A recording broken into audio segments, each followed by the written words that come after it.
LA 시내 노스 할리우드의 노인 전용 아파트에 살고 있는 이 바이올라 플루게라는 그 할머니가 계십니다. LA 로스앤젤레스인데요. 노인 전용 아파트, 미국의 이제 시니어 아파트라고 그래가지고, 일정한 연령이 되면은, 보통 이제 한국은 65세를 이제, 어떤 혜택을 주는 나이로 하는데, 미국에서는 이제 50세 정도만 넘어도 일정한 자격이 되면은, 거기에 들어갈 수가 있고, 또 어떤 신체적인 그런, 약점이나 이런 걸로 해서 어떤 등급을 받으면 그런 혜택 받은 아파트에 들어갈 수가 있는데, 이 플루게라고 하는 그 할머니가 88세 할머니가 시니어 아파트에 살고 계시는데, 이분이 14시간의 비행기 조종을 성공리에 마쳤다고 신문에 보도가 됐습니다. 이 할머니는 평생 동안 이 비행기 조종하고 싶은 그 꿈을 간직하고 있었는데, 소녀 때부터 조종사가 되기를 꿈꿔왔지만, 고등학교를 졸업하고서 취직을 해가지고 비서로서 일을 하다가 결혼하고서는 이제 자녀를 4명 낳아가지고 이제 키우느라고 꿈도 뭐 다 잊어버렸겠죠. 꿈을 펼치질 못했는데, 자녀들이 다 성장한 다음에 조금 삶에 여유가 있을까 그랬는데, 남편이 또 알츠하이머 병에 걸려가지고 그 남편을 돌보느라고 그냥 그 인생을 보내게 됩니다. 그러다가 83살, 83세가 된 때 할머니가 자서전을 하나 썼는데, 그 자서전을 하나 써가지고 자녀들하고 손자, 손녀들에게 선물을 했어요. 그랬는데 그 내용을 읽은 딸이 그 다음 해에 할머니 84세 생일을 기념해가지고 비행기 교습권을 이 할머니에게 선물했습니다. 그 책을 냈는데 자서전에 아마 그렇게 썼겠죠. 내가 어렸을 때부터 꿈이 있었는데 비행기 조종사가 되는 게 꿈이었다 그랬는데, 내 인생이 파란만장해가지고 그 꿈을 뭐 펼치기는커녕 생각도 잊어버리다가 이제 이 나이가 되었구나, 뭐 이런 식의 글을 썼던 것 같아요. 84세 생일을 기념으로 해가지고 비행 교섭권을 받은 할머니가 사우스 다코타주 풀스의 비행 학교를 찾아가서 비행 조종하는 그런 학습을 받게 됩니다. 할머니가 그 조종 강사한테 그런 얘기를 했다고 그럽니다. 조종하는 법을 배우고자 왔는데 제발 미쳤다고 생각하지 말아요. 할머니인데, 우리 보통 사람들 생각으로는 이제 80이 넘은 할머니가 비행기를 몬다고 하니까 이 할머니 좀 제정신이 아닌가 보다, 이런 생각을 할 수도 있겠죠. 하여튼 이 할머니가 체력 테스트를 거쳐가지고 3년 동안 한 번에 1시간씩, 1회당 1시간씩 걸리는 그 14차례의 그 실제 비행 조종 훈련을 마치게 됩니다. 이제 할머니가 이제 80이 넘었기 때문에 시력이 약해서 조종사 자격증은 얻지 못했지만 14시간을 비행한 것으로 자신이 뭐 수료증 같은 건 받았겠죠. 비행기를 조종하고 싶다는 그 꿈을 이뤄낸 것입니다. 할머니는 가족들과 사람들에게, 야, 내가 이 나이에 비행기 조종을 배우는 데 대해서 사람들이 미쳤다고, 저 미친 할머니인가 봐 손가락질을 하지 않을까 두려웠지만 그런 생각은 틀렸고, 모든 내 주변에 있는 사람들이 박수를 쳐줬다, 대단하다고 입을 모으며 나에게 박수를 쳐줬다. 그러면서 할머니가 이런 이야기를 합니다. 나이를 따지지 말고 꿈을 향해 도전하라. 나이를 따지지 말고 꿈을 향해 도전하라. 오늘 이 할머니가 아주 귀한 말씀 해주시네요. 나이는 숫자에 불과하다, 이제 그런 얘기도 있는데, 요즘은 이제 100세 시대이기 때문에 이제 60이 청춘이라 그래요. 예전 같으면 이제 그 60대를 이제 환갑 먹는 나이라고 그래서 환갑 잔치도 하고, 이제 70이 되면은 뭐 60부터 노인이라고 생각을 하는 거죠. 그래가지고 70이 넘으면은 이제 60, 70이 되면은 집에서 손주나 보고 그랬는데, 뭐 대부분의 사람들이 그렇게 지내는 경우가 많겠죠. 그런데 이 할머니처럼 자신의 그 꿈을 향해서 새로운 비전을 가지고 인생을 개척하는 그런 사람들도 있다. 자, 오늘 이 메시지 들으시고 여러분들 어떠세요? 여러분들 뭐 대학교만 졸업하면, 사실 뭐 한국은 대학교만 졸업하면 30대부터는 뭐 꿈이고 뭐고 이런 거 없이 그냥 주어진 생활 하다가 보면 바쁘죠. 직장 생활하고 뭐 비즈니스 하고 자영업 하고 이러다 보면은 정신없이 애들 키우고 그러다 보면은 시간이 그냥 정신없이 가는 건데, 여러분들 오늘 이 할머니 이야기처럼, 이 바이올라 할머니처럼 삶의 영역을 넓히시는 여러분 모두가 되시기를 기도합니다.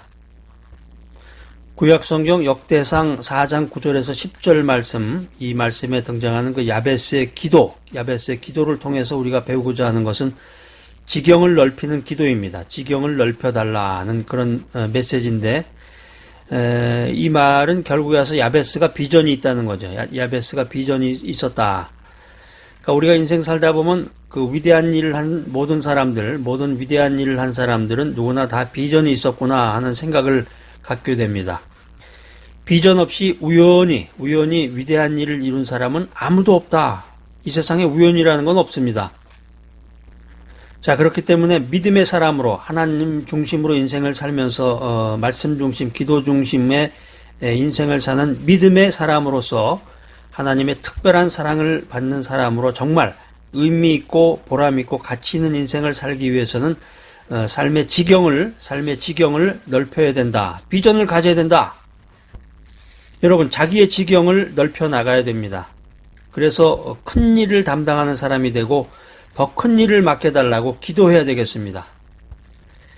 지경을 넓게 해달라는 것은 자기의 그 땅을 넓게 해달라는 건데, 자신의 땅을 넓혀달라는 건데, 이 자신의 땅을 넓혀달라는 것은 이 부동산 투기를 잘해서 땅 부자가 되게 해달라는 기도가 아니라,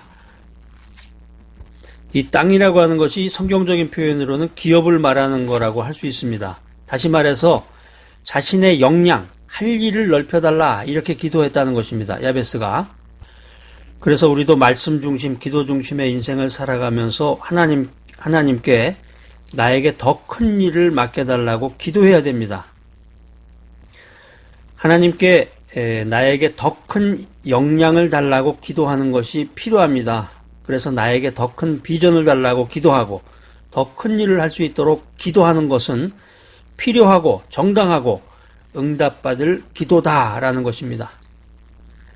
인생을 살아가면서 가치 있는 인생을 살아가기 위해서 영향력 있는 사람이 되어야 되는데, 그러기 위해서는 자기의 지경을 넓혀야 됩니다. 더 많은 영향력을 미치게 해달라고 기도해야 되는데, 여기서 지경이라고 하는 것은 재배할 수 있는 넓은 공간을 가진 자기 소유의 터를 말합니다. 왕 되신 하나님, 하나님의 영광을 위해서 제게 더 많은 기회를 주시고 제가 더 많은 사람들에게 영향을 미칠 수 있도록 인도하여 주시옵소서, 이런 기도를 해야 되겠죠. 그냥 남에게 질질 끌려가면서 수동적인 태도로 남이 뭐라 그래야 응답도 하고, 돌이켜보면은 내가 내 인생을 산 것이 하나도 없다네, 이런 고백을 한다 그러면은 이게 도대체 정말 무슨 인생을 산 건지 스스로 한번 반성하는 그런 시간을 가져야 되겠습니다. 자, 이 귀한 메시지 들으신 여러분들, 자기의 지경을 넓히는 영적 리더가 되시기 바랍니다. 자기의 기도를 넓히는 기도를 해야 되겠습니다. 하나님을 위해서 더 많은 일을 하게 하여 주시옵소서. 자기가 잘났다고 교만하게 자기 자랑하는 게 아니라 하나님을 위해서 더 많은 일을 하게 하여 주시옵소서, 이런 기도를 해야 됩니다. 나에게 주어진 지경은 나의 능력과 과거의 경험, 훈련, 인격과 외모, 그리고 다른 사람의 기대입니다. 그런데 주님이 주신 확장된 지경은 나의 연약함에 함께 하시는 하나님의 뜻과 초월적인 능력을 의미합니다. 아이고, 나 같은 사람이 뭐래, 나 배운 것도 없고 가방끈도 짧고 돈도 뭐 변변치 않고 지금 하루하루 살아가기도 힘든데, 이렇게 생각하면 안 되겠습니다. 나의 연약함에 함께 하시는 하나님의 초월적인 능력을 구해야 됩니다. 왜? 하나님께 큰 영광을 돌리기 위해서 그런 거죠. 하나님이 나를 인간으로 창조해 주셨는데, 귀한 인생 살라고 창조해 주셨는데, 그 창조의 목적이 무엇이냐, 내 인생의 소명이 무엇이냐, 이걸 바로 깨닫고 하나님께 더 큰 영광을 돌리는 우리 귀한 인생이 되어야 되겠습니다. 더 넓은 지경을 간구하고 그것을 받기 위해서 기도하며 앞으로 나아가시기 바랍니다. 자신의 영역을 넓혀 나가면서 하나님과 위대한 만남을 가져야 됩니다. 능력의 주님을 만나야 됩니다.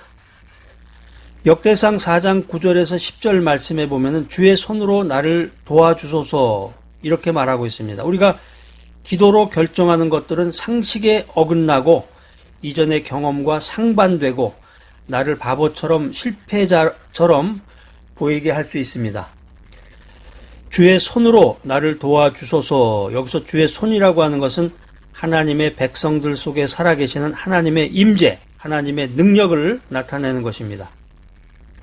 믿는 사람들에게 말씀 중심, 기도 중심으로 살아가는 이 믿음의 사람들에게 있어서 이 신뢰와 믿음은 능력을 의미하는 다른 표현인 것입니다. 자, 오늘 귀한 메시지 들으신 여러분들, 자기의 지경을 넓혀달라고 기도하시고 더 많은 영향력을 미쳐서 하나님께 큰 영광을 돌리게 해달라고 기도하시기 바랍니다. 그래서 내가 할 수 없는 상황 속에서 초자연적으로 역사하시는 그 성령님을 확신하고 의지하는 인생을 살아가는 여러분 모두가 되시기를 간절히 기대합니다.